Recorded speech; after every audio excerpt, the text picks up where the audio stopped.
say I probably need to clean this truck out a little bit. It's got a little family use in here right now, so there's a lot of clutter, just a lot of stuff in here. You know, this is what happens when you have 2 kids, and the wife drives this when I'm gone at work, so there's a bunch of stuff, a lot of stuff.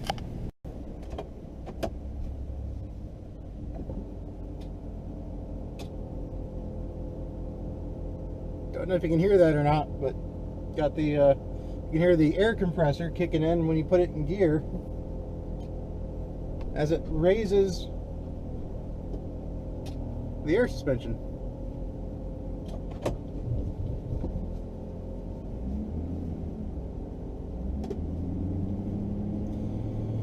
All right, so today, guys, welcome to my channel. I wanted to go over a little bit about the pros and the cons of buying used versus buying new.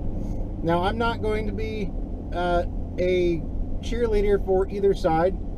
I'm just going to explain basically the differences, and maybe by the end of this short video you will be swayed one way or the other. But as I said, it's not my intention to change your opinion. I just want to give you the cold hard facts, if you will, that maybe you may not think about when you look at used versus new. Obviously, the big difference is price. There is a huge difference in price. Think about it this way, guys. Think about the cost of a brand new Honda Civic. A Honda Civic will run you easily around $25,000. Now, it's a nice car, don't get me wrong, they're a good car, but Civics have no personality, in my opinion, at least not, you know, unless you step up to an SI. They're still, I mean, they're not a bad car, don't get me wrong, they're a great car, but they're not a driver's car, so to speak. Of course, that's coming from a guy that's driving a Ford Expedition and who has a Jeep. You can buy one for $25,000 pretty well equipped. Now, if you want a lot for your money, you can also buy a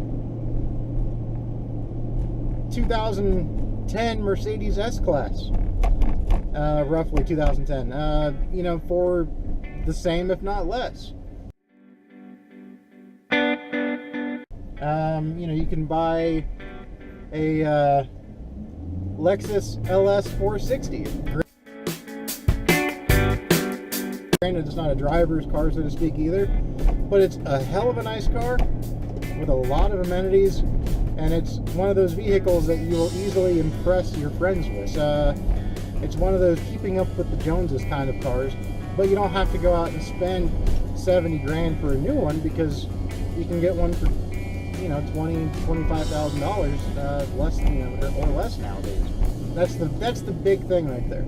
Some people say when you buy a new car that the minute you drive it off the lot, it automatically depreciates by about 50%. That's not necessarily true. It might be true with some cars, but it's not true with all cars. And some cars might depreciate more than that.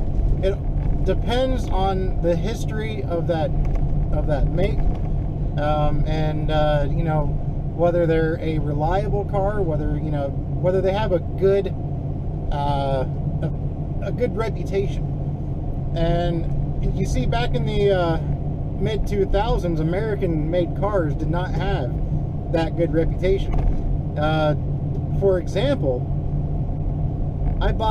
back in 2011, I bought a 2005 Cadillac STS.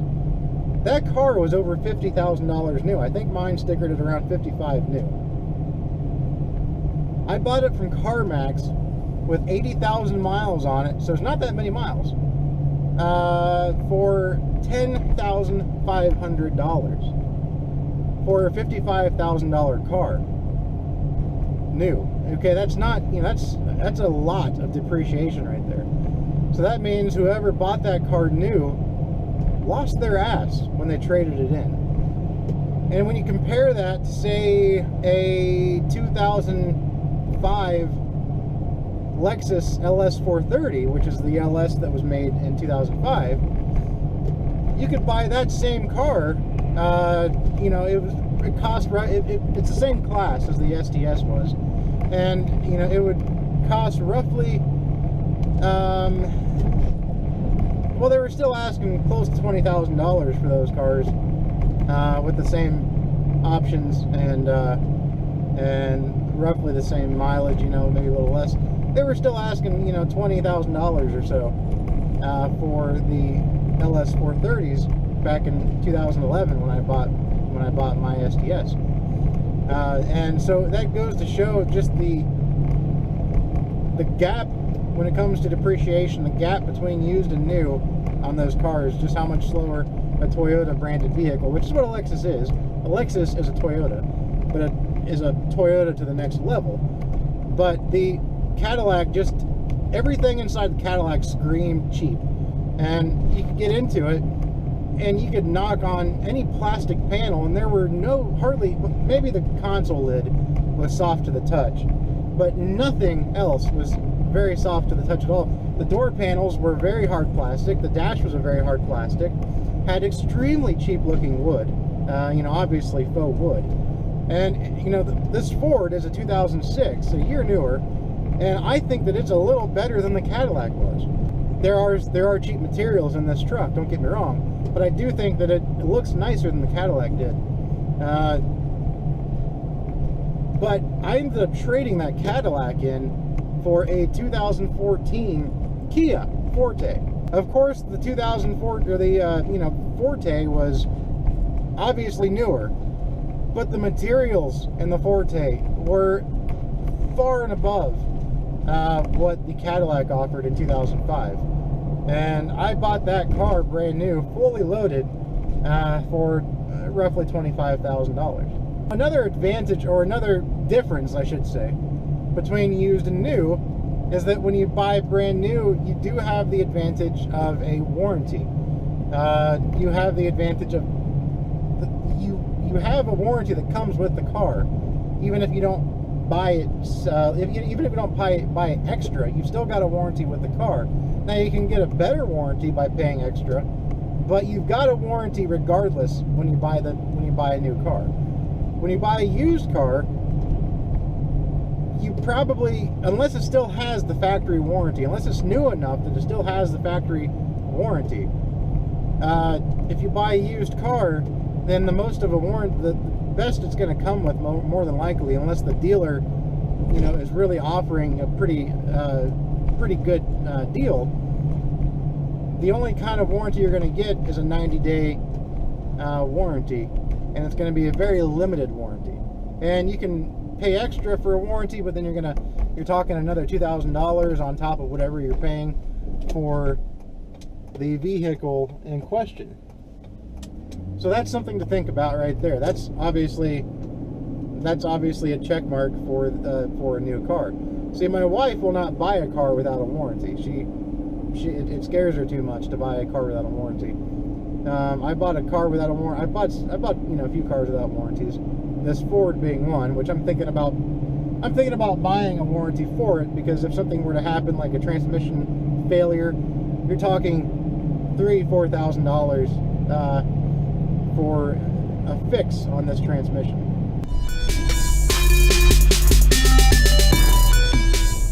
Now, some people just like to buy used cars, and I'm one of those people. I like to buying a new car is too easy, in my opinion. You don't have to you don't have to hunt, you don't have to, you know, waste any time. See, being the car guy that I am, I love going to dealerships when I'm in the market for a car. I love to look at different cars. I love to see what's out there, rather than going to the dealer and saying, hey, I want this color with this color of interior with these options, you know, let's go ahead and order it. That's not fun to me. You know, I can do that with my computer. I don't want to do that with my car. With my car, I want to go and see what's available and learn a thing or two about different cars on the way. It's kind of funny though, because I've bought a lot of cars, and my wife, when we got together, she basically introduced me to CarMax. She bought a couple cars from there prior to meeting me, and since then we've bought about 4 or 5 cars from there. and the Cadillac was one of them. But she introduced me to CarMax, and it's funny because the salesmen there, a lot of them don't know jack squat. And I went to a CarMax looking for a car once, I think, when I bought my Kia, which I bought the Kia brand new, so I didn't buy that from CarMax. But I went and looked at CarMax because I was looking at all different kinds of cars, from anything within the $20,000 budget or less, and I ended up going over that, obviously, with the Kia by going to $25,000. But I justified that because, because I'm a car guy and I just wanted the car. Normally car guys don't buy Kias, but that goes to show how far Kia has come since they first introduced their cars to the American culture. A couple decades ago, I think it was. They haven't been around here for that long, but they are really a good car now. They're, if you have time to check out one, I used to scoff at the idea of even looking at a Kia. But I'm telling you, that Forte was a really nice car. It had a fantastic touchscreen navigation. It had heated and cooled seats. Well, at least the driver's seat was cooled, but the front and rear seats were heated. You don't find economy cars with heated seats in the back. That was a pretty cool feature for that car. Plus, it had a navigation that rivaled many, $50,000 luxury cars. It was just a really nice car. Had stitched leather. Like a stitched leather on the dash. Of course, you saw the stitching in the seats. It was put together really well. Now, when I bought this Ford, I was pretty impressed by it because it looked like it had been taken care of quite well.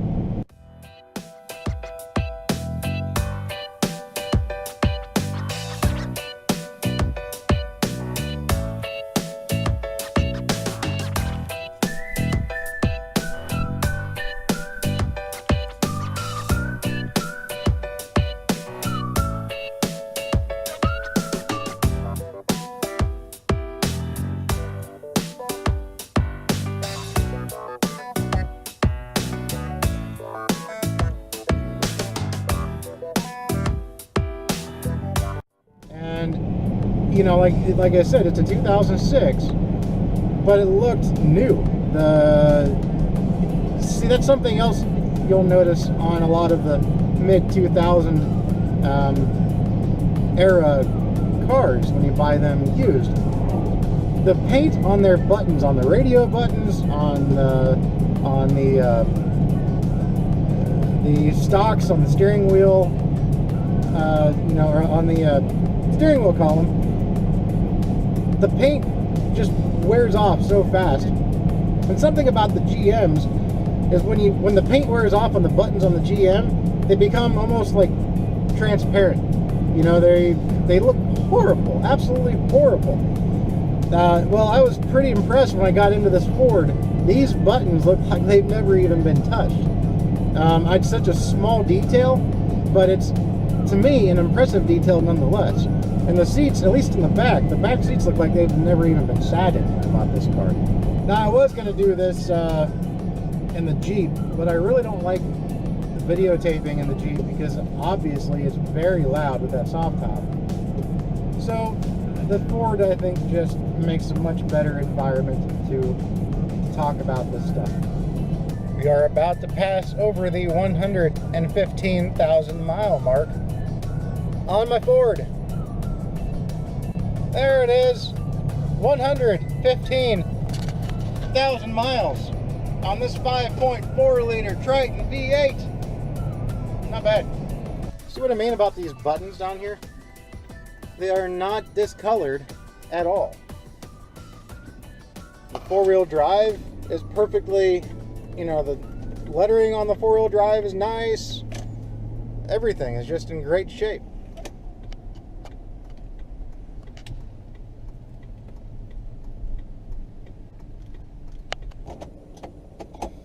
Another question a lot of people might ask too is, what about leasing? How about, why shouldn't I lease a car? And I can get, a really nice car with a lower monthly payment. you know, and it sounds good on the surface. When, you know, the idea of leasing a car, it sounds like a great idea on the surface, I won't lie. But the problem with leasing a car is you might as well just rent a car. You just go to, you know, just go to Enterprise and rent a car. It's just, that's all you're doing when you lease a car, is you rent it. And it's not your car. And it never will be your car until you reach the end of your agreed upon allotted time. And then you'll have a giant balloon payment at the end that you'll have to finance, and then you'll have, you know, another car payment. It's just, you know, it's not a wise choice in my opinion, because you're paying for somebody else's car to decrease in value, is what you're essentially doing when you lease a car. And it's not, you know, you take all the hit, while the dealer takes, or the dealer and the manufacturer take none of the hit. So it actually, in the long term, leasing makes the manufacturer more money out of your wallet than if you just bought the car. And it's kind of hard to believe, but if you go and search for Dave Ramsey, which I'm sure most people know who Dave Ramsey is, but he has a fantastic explanation on why leasing is bad, and it's more than just the obvious. He goes in, he delves into it beautifully, and he goes over points that I never even thought to think about. And so it would definitely behoove you to go ahead and check that out, and I'll put the link in the description so you can hear exactly what he says about leasing. And it'll really open your eyes if, you know, leasing is something you thought about doing. And I've thought about it in the past, I won't lie. It's something that I've contemplated in the past before, just so I could get a nicer car, but for the same monthly payment as a cheaper car, you know. So it seemed, you know, it seems glorious, right? It seems like something that would be a fantastic idea to get you into the seat of a car that, you know, that you may not even imagine getting into if you didn't lease, unless you bought it used. But see, that's right there again, you know, it's another advantage to buying used. You can buy a used car that's really only a couple years old, and you're only going to be paying for a, you know, monthly payment that would be equivalent to what the lease payment would be on that car if you leased it brand new. But it's going to be your car, you know, and it's just, leasing is just not a good idea. I would definitely encourage you to not lease. I will, as I said in the beginning of this video is not to sway you one way or the other to buy used or to buy new, but I will try to sway you from buying or from leasing a car, because that is just the only people that will benefit in the long run is the dealership and the manufacturer. It will not benefit you financially one bit. So keep that in mind when it comes to leasing.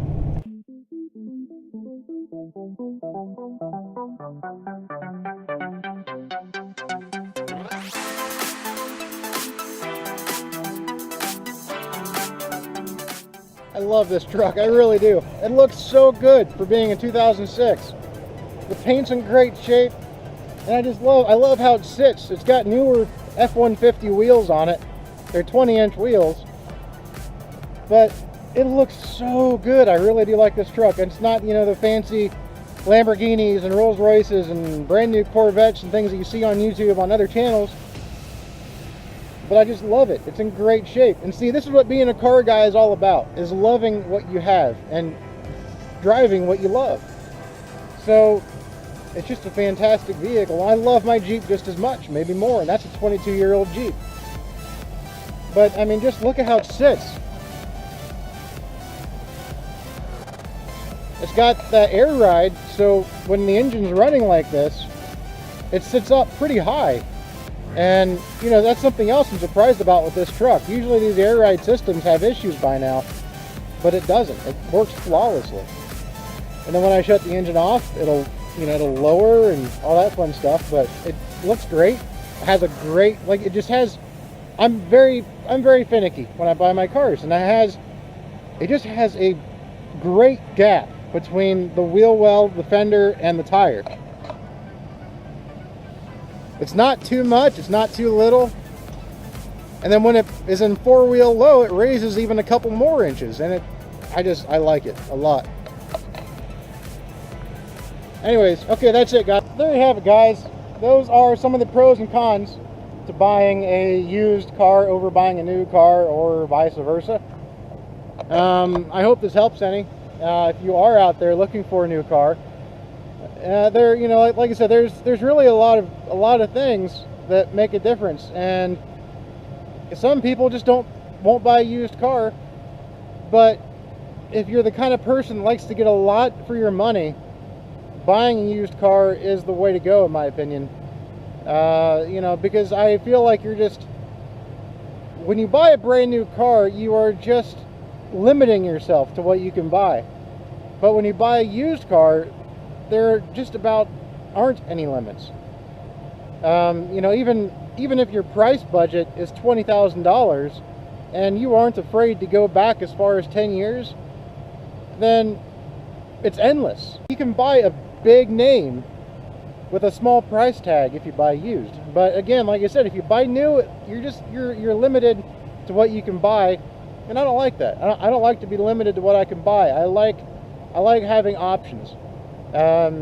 You know, there's been times where I've gone to buy I'll go to buy a car and I end up buying an SUV or vice versa, you know. So because I'm buying used, and I don't, you know, I have the ability to look at many different vehicles in my price range. So okay, guys, anyways, I hope that helps you decide what you want to do, and if it does, then awesome. I'm glad I helped.